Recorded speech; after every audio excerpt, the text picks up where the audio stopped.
Hi friends, welcome back to the channel. So we're talking about Supreme Court affirmative action and education, and this is a really important issue to me. If you don't know, I was a professor for about 10 years, and education saved me. I'm actually writing a book about this at the moment. Anyway, let's just jump right in, and I want to show you guys sort of what's going on and share some thoughts, and I want to get yours as well. So first is these days, a lot of high school kids actually post their college admissions videos on YouTube. I like to watch these every year, and in fact, it can be really emotional. This is a particular one, which we'll get into. This is a complicated topic, and you can see here, Louisiana prep school behind the viral Harvard acceptance video basically was, it was like a black school, and they're showing all these kids excited, jumping up and down that, you're accepted to Harvard and various Ivy League schools, and it sort of became a trend.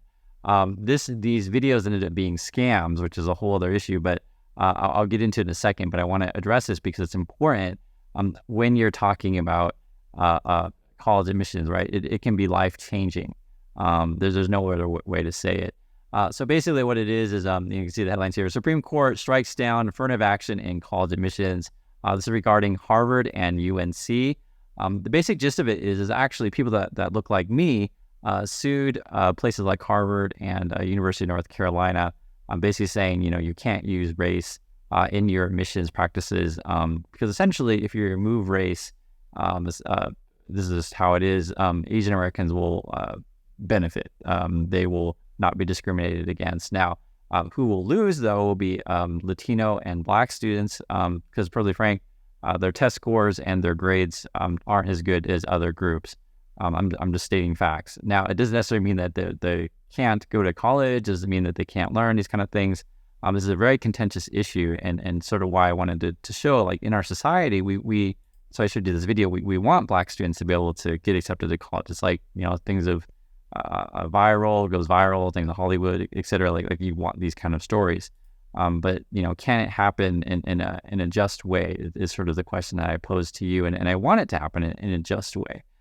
So Supreme Court Justice read the decision here. He says here, for too long, and so from Chief Justice Roberts, universities have concluded wrongly that the touchstone of individuals' identity is not challenges vested, skills built, or lessons learned, but the color of their skin. Our constitutional history does not tolerate that choice. Already when you start to bring in these kind of topics, people already have their mind made up. It is a sad thing where people don't want to actually have a real discussion about it. I'm saying it's more complicated than you realize. So President Biden here, he says, I strongly disagree with the court's decision. And you have Trump. This is a great day for America. So it always divides up that way, right? The thing is, though, and I'm just telling you the truth, President Trump, even though he says it's a great day for America, he himself benefited from affirmative action. And you may be like, what are you talking about, Chris? What do you mean? What do you mean? Well, basically, he had a special interview at Penn. He went to my school and basically bribed his way in. And it's just a form of affirmative action. And the way I would argue what affirmative action is if you're using other factors other than, say, your grades or your test scores to admit a student. And this happens all the time in the Ivy League. It's legacy admissions. Basically, if your family graduated, family members graduated from an Ivy League school, and you donate money to the university, you can get in. If you have, let's say, a special skill. For example, you can bounce a ball really well. You can play violin really well. You can, do any number of things. You can get in. It's not just grades and test scores. And so basically the affirmative action sort of issue of the Supreme Court is saying you can't use race as one of these non-academic factors. And so this is where it gets kind of contentious, because why is it okay to admit someone, say, because they can bounce a ball, or because their parents, donate a ton of money to the university, but not admit a kid based on the color of their skin? Now, you probably wonder what my point of view in this. I'm just saying it's complicated, which I'll kind of get to this. I encourage you guys to watch some of my other videos on education. My mom and I, we went to Penn campus just recently, this 3 weeks ago, and a couple months ago, I made a video about, is Ivy League worth it? So please check that out.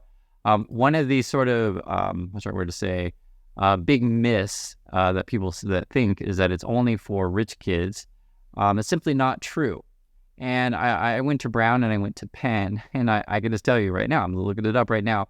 If you make under $125,000 a year, and your kid is admitted, or you're admitted for a family like this, they will pay for the full cost of tuition. So tuition will be free. I will repeat, tuition will be free at Brown University if your family makes under 125. If you make under 60 or less, this is at Brown, everything will be covered. Books, fees, everything. At Penn, if you make under 75, everything will be covered. Tuition, fees, room and board. And this is going to be all of the Ivy League schools. They're very, very generous. Basically what it was, so they actually used to work at admissions and financial aid when I was at Brown. And so I'm kind of privy to some of the information that's going on. But basically, Harvard changed their policies. I think I want to say around 2002, 2003, around this period. And then all the Ivy Leagues had to follow suit. And basically, Harvard said, hey, if you make under X amount of money back then, I think it was like 40 or 50, you'll come for free. And then all the other Ivy League schools had the match, and then other universities have been really generous. So if you study hard in the USA, and this is for Americans, I don't think this applies to non-Americans, but if you study hard and you make grades and your family makes on a certain income, so basically if you grow up poor, you're going to go to school for free. It's like winning the lottery to go to these kind of places. So I just really want to emphasize that because I think education is brilliant, and I would never tell a kid don't study. In fact, I tell the opposite. I'd say study all of the time. That's why I do this channel. I try to give you guys good information and encourage you to learn and see facts. So I think it's so important.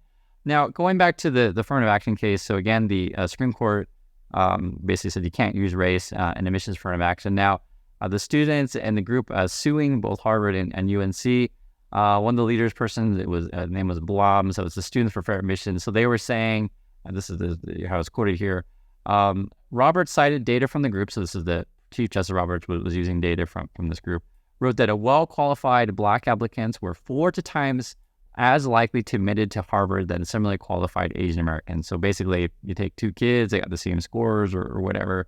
If you're Black, you'll get 4 to 10 times higher chance. So clearly, there's bias there, and it's a tricky issue, right? So I don't want to say like, oh my God, don't let Black people into the university at all. I don't ever want to give that indication. I think part of education is important is to learn to get along with other people.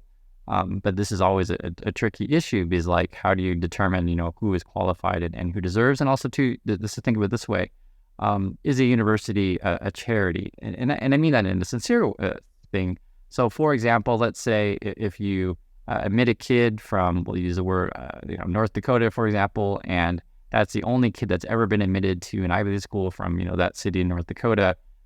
You're giving that person a great education, and then they could go back to their community conceivably and really make a big impactful change, opposed to, for example, let's say you admit a kid from a wealthy family, we'll use Miami, it's fine, and lots of people, maybe Miami or New York or LA or whatever, have gone out of these schools, and they go back to your community, and they're going to be one of several. So do you understand the differences? And so that's always been a long-running case of why you would want to admit certain kind of people.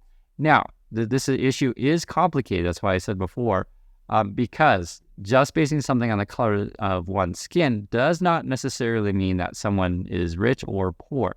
So, for example, not all white people are rich. Not all white people are poor, right? Same way, not all Black people are poor. Not all Black people are rich. One of the things that you may not know, and this is something I'm just telling you guys because I do know, when you go to places in the Ivy League or top institutions and you do meet Black students, oftentimes, this is a real common thing a lot of people may not know, their parents are actually, could be Dominican descent, could be Jamaican descent. I had Jamaican roommates actually when I was in college. So yes, they are Black skin color, but there's different types of Black people. The same way there are different types of Asian people, which we're going to get to in a moment. So, are you like just admitting a Black student? Is that helping the group that you think? Like, what if they were a wealthy Black student? The same way, the example from Miami or the New York, LA example. Like I said, it's a complicated issue. And one of the things I do think that if we're really sincere about, erasing, say, all affirmative action, then you would also erase the legacy admissions as well, which I think is a very real thing. Now, I myself, though, just to also keep it real, I actually don't have a problem with the legacy admission stuff because this is also real. If a kid comes from a family that's really, really wealthy, we'll say Elon Musk has kids, for example, he's got 10 kids, and one of his kids, and Musk went to my school. If you don't know, he went to Penn. But let's say Musk, donates $1 billion to build a new lab at the university. Like that $1 billion will benefit everyone. So yes, let the kid in, 100%. Or Elon Musk, says, hey, I'm going to set up the Musk Scholarship Fund that will, give tuition to other kids that go for free. Yes, 100%. Let Musk kid in if he's giving money. So, it is a complicated issue. Or you can make the case, what if a kid does have exceptional skills at bouncing a ball or playing violin or skiing or swimming, whatever. This is actually a real thing. You'll go to these type of schools. Some of the students are Olympic athletes. Like, you definitely don't want those kids on campus. So, this idea that it's only just about numbers isn't not necessarily true. And also, too, this is something that people aren't honest about. If you did make it only about numbers, you'd have a lot more people like me on campus. And you can say that it'd be good or bad. It is what it is. But this has always been a sort of an uncomfortable topic for people to talk about, because this is just the reality. Even though people that look like me say are 1/3 of the Ivy League, and actually I can show you guys the numbers here. It's been like this for a long time. So these are older numbers, but I'll just throw it up on the screen. You can look at it yourself. But these are from 2017. But essentially, Asian Americans are overrepresented in the Ivy League. We only make up like a few percent of the population, but they don't like a third, 30% of the Ivy League kind of stuff. It depends on which university, and then like I said, depends on which one. So like here, these are older numbers. Cornell saying 24% Asian, and Princeton 26%. I think the numbers were even a little bit higher. And then when you go to the public universities in California, like Berkeley and stuff like that, it's like 40, 46. I think it might even be 50% Asian these days. These are a little older numbers. And then you have like 2% Black, and then Hispanic 15%, et cetera. But one of the issues is again, and I want to go back to this kind of first point is, is skin color the only thing you should be looking at? And does that mean like a campus is diverse because of that? Because you can certainly make the case that, two different kids, they could be the same race. We'll use the example of both Asian.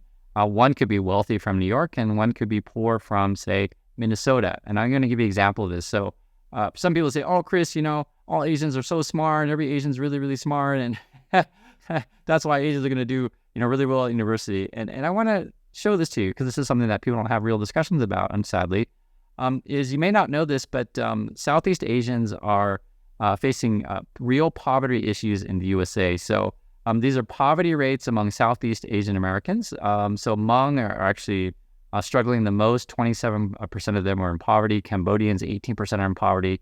Vietnamese, which is me, I'm Vietnamese, 30% are in poverty. And the Laotian, 12% are in poverty. And the national average is about 11. So you probably didn't know that, right? You probably think, oh yes, every Asian American is so smart and really, really wealthy.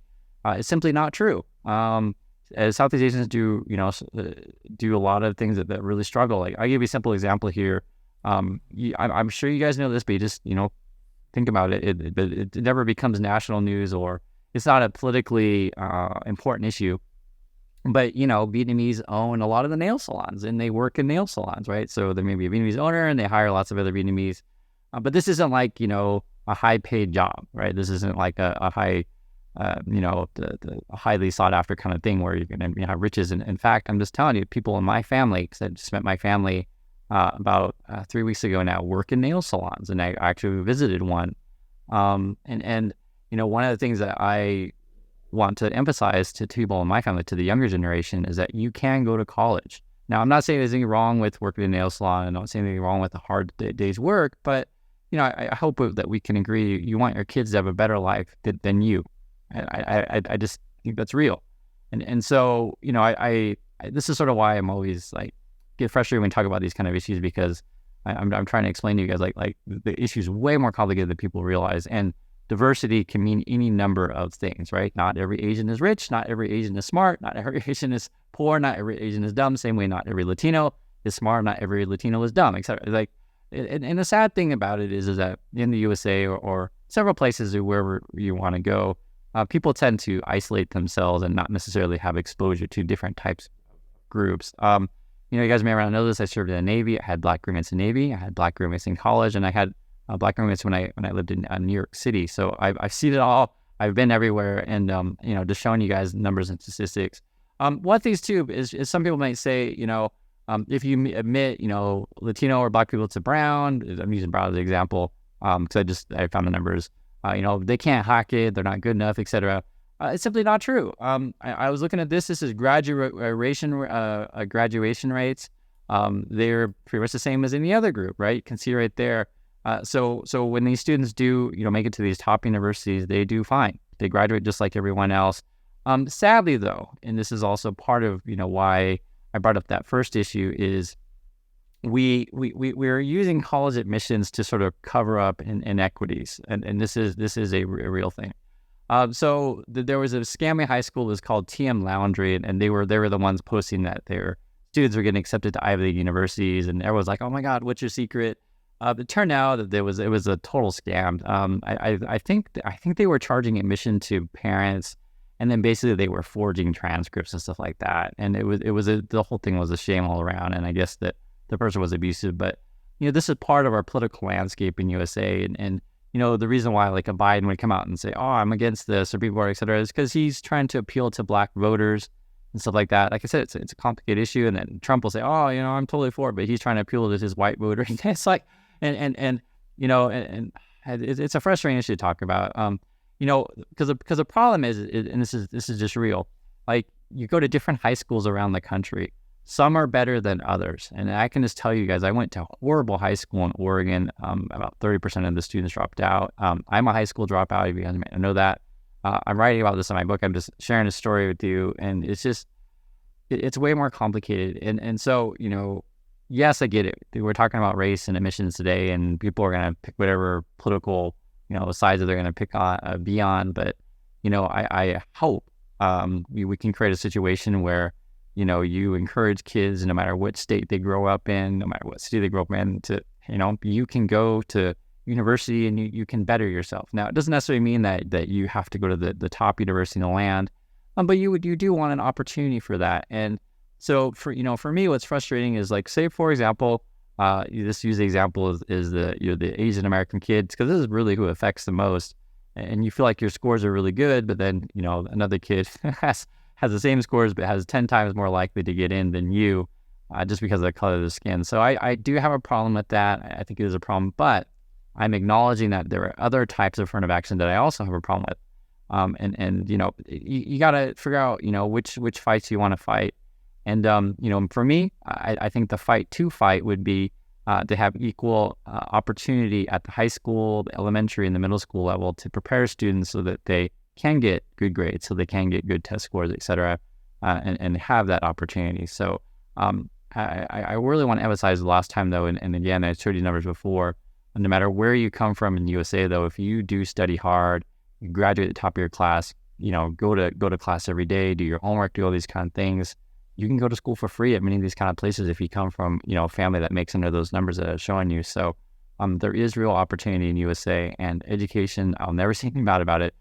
You want to get one. And, it's funny. I was crying a little bit before making this video, because I was looking at these old pictures, and you guys may not know this. And I like to talk about this stuff in class. It's something that's always inspired me. But Jordan went back to school. You may not know that. So he didn't have to, right? Michael Jordan didn't have to at all, but he graduated from UNC. He promised his mom, I'm gonna finish.